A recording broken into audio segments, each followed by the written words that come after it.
Finally চলে আসছি আমরা যে জায়গায় আসলে মাছ ধরবো সেই জায়গাতে। আর এই যে পিছনে জুয়েল ভাই ছিপ নিয়ে রেডি হচ্ছে।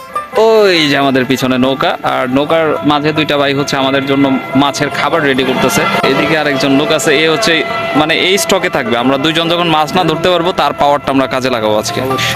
যাই হোক, আমরা ওই যে দূরে মানুষ দেখতে পাচ্ছেন, ওই দূরে ওইদিকে হচ্ছে মাছ ধরতেছে, আমরা ওইদিকেই যাবো একটু পরে। আর আশা করি আজকে মাছ পাবো ইনশাল্লাহ, কারণ আমরা অনেক প্রিপারেশন নিয়ে আসছি, মানে আমরা সবকিছু আসলে গুছায় নিয়ে আসছি। এই কারণে আসলে আমাদের মাছ পাওয়া উচিত। আর অনেক পরিশ্রম করে অনেক দূর থেকে আসছি, এই জন্য যাতে আমাদের ভাগ্যে যাতে ভালো একটা মাছ থাকে, আপনারাও দোয়া করবেন। দেখি আমরা যাই কি অবস্থা, মাছ পাই নাকি। আমার সিপটা এই যে পাতা হয়েছে, কিন্তু মাছ কোনো খোঁজ খবর নাই।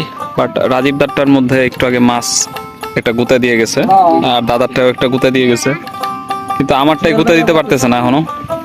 দাদা খাওয়া দাওয়া শুরু করে দিছে, আর আমি একটু পরে চিন্তা করছি খাবো।